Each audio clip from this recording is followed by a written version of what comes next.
কিন্তু আমরা স্পষ্টভাবে দেখতে পাচ্ছি দেশের মধ্যে একটা কেওস লাগিয়ে দেওয়ার চেষ্টা হচ্ছে যাতে নির্বাচনটা না হতে পারে।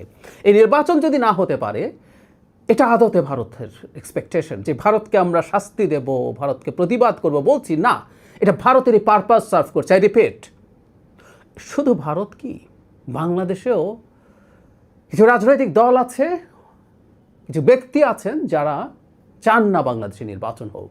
এটা নির্বাচন হওয়ার সাথে সাথে এই ক্ষমতার উপরে তাদের যে গ্রিপ আছে সেই গ্রিপটা চলে যাবে। বিশাল গ্রিপ তৈরি হয়েছে, মুহূর্তেই চলে যাবে। সো তাদের নির্বাচন চাওয়ার কোনো কারণ নাই, তারাও এটার সাথে জড়িত নন, কে বলবে? সো আওয়ামী লীগ, ভারত এবং বাংলাদেশের দু একটা রাজনৈতিক দল এবং কিছু ব্যক্তির স্বার্থ অ্যালাইন্ড হয়েছে। প্লেন অ্যান্ড সিম্পল, কথা বলতে কোনো রকম কোনো দ্বিধা রাখতে হবে না। সুতরাং উসমান হাদির হত্যাকাণ্ডে বেনিফিশিয়ারি এই 4 গ্রুপ হতে পারে। যখন এই ভিডিও রেকর্ড করছিলাম তখন পর্যন্ত দেশের বিভিন্ন জায়গায় রাতেই নানা রকম হুজ্জতি শুরু হয়েছে উসমান হাদির মৃত্যুকে কেন্দ্র করে। আওয়ামী লীগের নেতাদের বাড়িতে আগুন, ভাঙচুর, এবং সবচেয়ে গুরুত্বপূর্ণ হচ্ছে প্রথম আলো এবং ডেইলি স্টার অফিসে ভাঙচুর এবং আগুন। এরকম একটা কিছু আমরা তো অন্তত ধারণা করতে পারছিলাম, কিন্তু সরকার করতে পারেনি। জনাব উসমান হাদি হঠাৎ করে মারা যাননি যে সরকার খুবই সমস্যার মধ্যে হঠাৎ করে পড়ে গেছেন।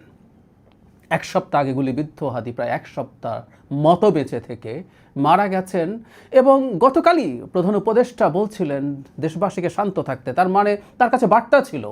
আমরা প্রশ্ন করি, কি প্রস্তুতি ছিল আসলে সরকারের? উসমান হাদিকে যদি আমরা সম্মান জানাতে চাই, আসলে আমাদের কি করার কথা ছিল? তার চাইতে জরুরি কথা, এই দেশকে যদি আমরা আসলে ভালোবাসি তাহলে কি করার কথা? কারা এসব করছে একটু আলাপ করে রাখা দরকার। উসমান হাদি মারা যাওয়ার পর প্রধান উপদেষ্টা একটা ভাষণ দিয়েছেন। মানে এই মানুষটাকে কিভাবে আসলে আর পথে রাখা যাবে আমি জানি না। আবারও তিনি একরকম মোটিভেশন দেওয়ার চেষ্টা করছেন শান্ত থাকতে, কোনো রকম কোনো হঠকারী সিদ্ধান্ত না নিতে, হঠকারী কাজ না করতে। ওনার প্রয়োজন ছিল খুব স্ট্রিক্ট একটা হুমকি দেওয়া সবাইকে, যে তিনি কোনোভাবেই এই ধরনের উচ্ছৃঙ্খল হঠকারী আচরণ বরদাস্ত করবেন না, এবং প্রচুর পুলিশ তো বটেই, সেনাবাহিনীর প্রয়োজনে আরও বেশি ডেপ্লয়মেন্ট দরকার ছিল ঢাকা শহরে, এবং তাদেরকে অ্যাকশনে যাওয়ার কথা বলা দরকার ছিল যখনই প্রয়োজন। উসমান হাদির মৃত্যুকে নিয়ে যা যা ঘটছে এটার একটা অনুমান বিকাল থেকে হচ্ছিল। আমাদের মনে রাখতে হবে, এবং এখন যে মৃত্যুটাকে নিয়ে যেভাবে যা করা হচ্ছে তাতে সন্দেহ নানা দিকে যেতে পারে যে এই মৃত্যুটা এই দেশের ভেতরে একটা অস্থিরতা তৈরি করার জন্য কেউ ঘটিয়েছে কিনা। উসমান হাদিকে প্রমিনেন্ট করে তোলা, মিডিয়াতে প্রচুর কাভারেজ দেওয়া, হাদি সেরকম মানুষ ছিলেন যিনি মানুষের সাথে কানেক্ট করে ফেলতে পারেন, সেটা করা এবং তারপর তাকে হত্যা করে এই ধরনের একটা পরিকল্পিত পরিস্থিতি তৈরি করা, এই প্রশ্নটা করতে হবে, নিশ্চিতভাবেই করতে হবে। অথচ আমরা আরেকটু সেন্সিবল হতে পারতাম, যেমন সেন্সিবল আচরণ করেছিল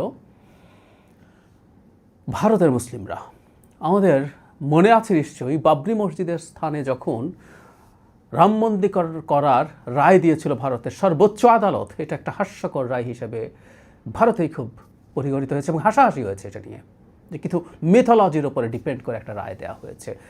এই রায়টা বিজেপি ইচ্ছে করেই চেয়েছিল। তখন এই রায়ের বিরুদ্ধে তীব্র প্রতিবাদ, বিক্ষোভ, সম্ভব হলে রায়ট লেগে যাক সারা ভারতে, যেমন বাবরি মসজিদ ভাঙার পর হয়েছিল। ভারতের ওয়াকফ বোর্ড, যারা বাবরি মসজিদ পরিচালনার সাথে জড়িত, তারা তখন আহ্বান জানিয়েছিল। তারা বলেছিলেন যে এই রায় আমরা গ্রহণ করি না, এটা অন্যায় রায়, কিন্তু মুসলিমদেরকে বলেছিলেন আপনারা সবাই শান্ত থাকুন, এই ফাঁদে পা দেব না আমরা। ভারতের মুসলিমরা সেই সায় দিয়েছেন। অবশ্য কেউ বলতেই পারেন যে ওখানে তারা সংখ্যা লঘু বলে ঝুঁকিটা নেয়নি। তো যাই হোক, তারা সেই ফাঁদে পা দেননি। মোদি ওখানে রাম মন্দির বানিয়েছেন, বানিয়ে এমনকি সব কিছু শেষ হওয়ার আগে ওটা উদ্বোধন করে নির্বাচন করে ভাবছিলেন বিরাট মাইলেজ পাবেন, তবে রায়টটা লাগিয়ে দিলে পারতেন, কিন্তু সেটা পারেননি, ব্যর্থ হয়েছিলেন। মুসলমানদের সার্বিক বিচক্ষণতার কাছে মোদি সেবার হেরে গিয়েছিলেন। আমরা পারতাম উসমান হাদির মৃত্যুকে কেন্দ্র করে যারা যারা যারা যারা ঘোলাপানিতে মাছ শিকার করতে চায় সেই পথ বন্ধ করে দিতে। আমরা পারলাম না, আরও কিছু চেষ্টা হতে পারে। কি হতে পারে আমরা বলে দিতে পারি। প্রথম আলো ডেইলি স্টারের কথায় আসি। ভিডিও ছড়িয়ে পড়েছে, দীর্ঘ সময় সেখানে লোকজন গিয়ে হাজির হয়েছে এবং পুলিশ সেখানে যায়, কথা বলে সরে আসে। সেখানে সেনাবাহিনী যায়নি কেন এই সময়ের মধ্যে? যখনই সেখানে লোকজন জড়ো হয়েছে, সেনাবাহিনীর ওখানে যাওয়া উচিত ছিল। সেনাবাহিনীর এটা ঠেকানো দরকার ছিল। প্রথম আলো ডেইলি স্টারের এই জায়গায়, কারণ প্রথম আলো ডেইলি স্টার পছন্দ নাই হতে পারে। এই যে আমি বলছি, এখন তো এই আলাপও শুরু হয়েছে, যারা এদের অধিকারের পক্ষে কথা বলবে তারাও টার্গেটে থাকবে। আর আমি তো প্রথম আলোর খুবই নিয়মিত কলামিস্ট, আমাকেও টার্গেট করা হতেই পারে। তারপরে এই কথাগুলো বলা দরকার, বলবো। আমি জানি না এই পরিস্থিতি যেটা তৈরি হয়েছে সেখানে আমরাও কতটুকু নিরাপদ থাকবো, কারণ এখন এই ব্র্যান্ডিং করা শুরু হয়েছে। যাই হোক, সরকার সেই অ্যাকশন তো দেখি নাই। ডক্টর ইউনূসের অত্যন্ত ম্রিয়মান স্বরে তিনি মোটিভেট করার চেষ্টা করছেন। উনি একজন অ্যাডমিনিস্ট্রেটর, উনি আসলে শেষ পর্যায়ে এসব বুঝতে পারছেন না, উনি করে প্রেডিক্ট করতে পারছেন না এই ঘটনা কী হতে পারে। ওসমান হাদির গুলিবিদ্ধ হওয়ার পর তার মৃত্যুর পরিস্থিতি হলে, মৃত্যু হলে কি হবে, এটা অত্যন্ত বেসিক পলিটিক্যাল জ্ঞান রাখে এমন মানুষও জানেন। কিন্তু ওনাকে আমরা দেখলাম না কিছু করলেন। বিভিন্ন জায়গায় ব্লকেড হচ্ছে। শাহবাগ ব্লকেডের জন্য জুমা অলরেডি বিকালের দিকেই আহ্বান জানিয়েছিলেন। ওসমান হাদি তখন মারা যাননি, তার মৃত্যু ঘোষিত হয়নি। তিনি বলছেন যদি তিনি মারা যান তাহলে এটা করতে হবে এবং ওটা আটকে রাখতে হবে হত্যাকারীদের ধরা পর্যন্ত। আমরা ভিডিও যখন রেকর্ড করছি তখন দেখছি বিভিন্ন জায়গায় রাস্তায় ব্লকেড হয়েছে। ঢাকা শহরের কথা বলছি, ঢাকার বাইরে বিভিন্ন জায়গায় আওয়ামী লীগের বাড়িঘর ভেঙে চুরে গুড়িয়ে দেওয়া হচ্ছে, পুড়িয়ে দেওয়া হচ্ছে। কোনো জায়গায় সরকার কি আসলে যথেষ্ট প্রস্তুত ছিল? 6 দিন সময় ছিল প্রস্তুতি নেবার, অন্তত গতকালের পর থেকে যথেষ্ট প্রস্তুতি নেওয়ার সুযোগ ছিল। আরও কি হতে পারে? 32 নম্বরে আবার যাওয়ার চেষ্টা হতে পারে ইন্ডিয়ান হাই কমিশনের দিকে আরও অ্যাগ্রেসিভ ঢঙ্গে যাওয়া। আমরা গতদিন দেখেছি গিয়েছে, খুব বেশি দূর যাওয়া যায়নি, সরকার ঠেকিয়ে দিয়েছিল। আবারও যাওয়ার চেষ্টা হতে পারে, সরকার সেটা শক্তভাবে হয়তো ঠেকাবেও। কিন্তু যদি আমরা যেতে থাকি তাহলে একটা সংঘাতময় পরিস্থিতি তৈরি হতে পারে এবং সেখানে যদি সেটা নিয়ন্ত্রণের জন্য হতাহত কেউ হয়, সেটা আরেক নতুন সংকট তৈরি করতে পারে। এই সবগুলো পরিস্থিতি আসলে পরিকল্পিতভাবে তৈরি করা হচ্ছে। এবং দেখলাম কেউ এবার টুঙ্গিপাড়াকে টার্গেট করা হবে এই ধরনের আলাপ তুলছেন। যে কথাটা বলতে চাই, আসলে এই যে নানা রকমভাবে অস্থিরতা ছড়িয়ে দেওয়ার চেষ্টা সেটা চলছে।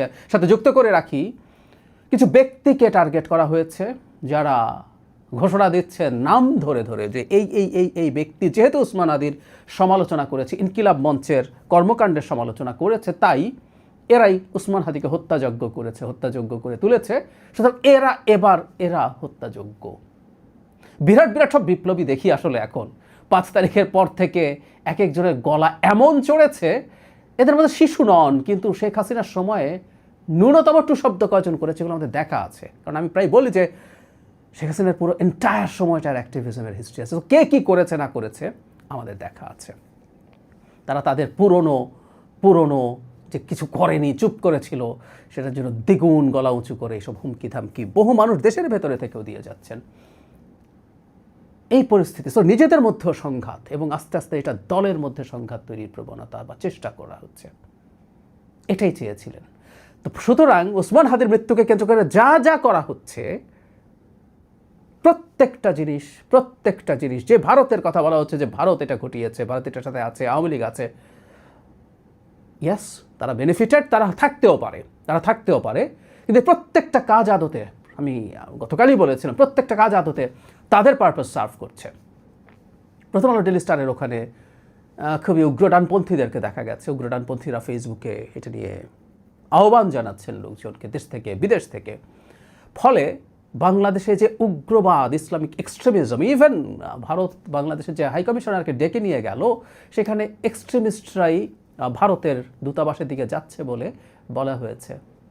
তো সুতরাং আমরা খুব ভালোভাবে বুঝতে পারি কোন ন্যারেটিভটা কারকে সাহায্য করে। সুতরাং যারা আমাদের সামনে দেশপ্রেম দেখাচ্ছেন, দেশপ্রেম করে এগুলো করছেন, আমাদের এটা বুঝতে হবে এর মধ্যে ভিন্ন খেলা থাকতে পারে। There is a high probability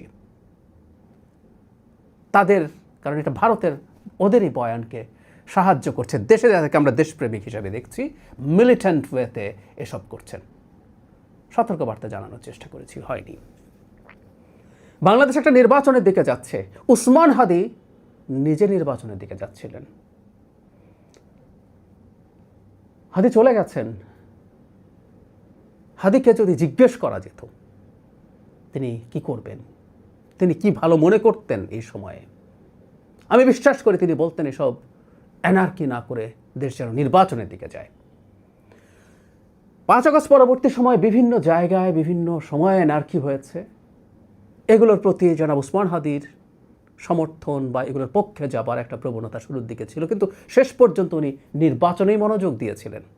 say anarchist যারা নির্বাচনের পরিবেশ নাই, এই অবস্থা, নির্বাচন হলে দেশ গৃহযুদ্ধের দিকে চলে যাবে ধরনের আলাপ টালাপ করছিলেন, তাদের চাইতে উনি আলাদা হয়ে গেলেন।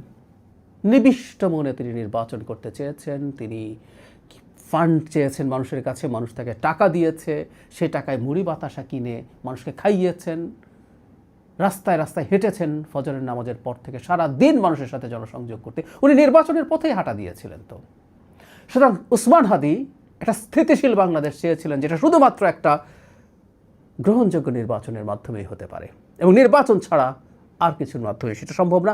শেষ পর্যন্ত ওসমান হাদি সেটা বুঝেছিলেন। সুতরাং আমরা কেউ যদি মনে করি আমরা ওসমান হাদির মৃত্যুতে কষ্ট পাচ্ছি, আমরা তাকে শ্রদ্ধা করি, সম্মান করি, তো তাহলে ওসমান হাদি যেটা চেয়েছিলেন সেটাই করা উচিত। আমি আগের একটা ভিডিওতে এই ধরনের পলিটিক্যাল কিলিং, অভ্যুত্থান পরবর্তী সময়ে তিউনিসিয়ার উদাহরণ দিয়ে বলেছিলাম ওটা মারাত্মক এনার্জি তৈরি করেছিল। ঠিক একই ঘটনায় একইভাবে আমরা যাচ্ছি।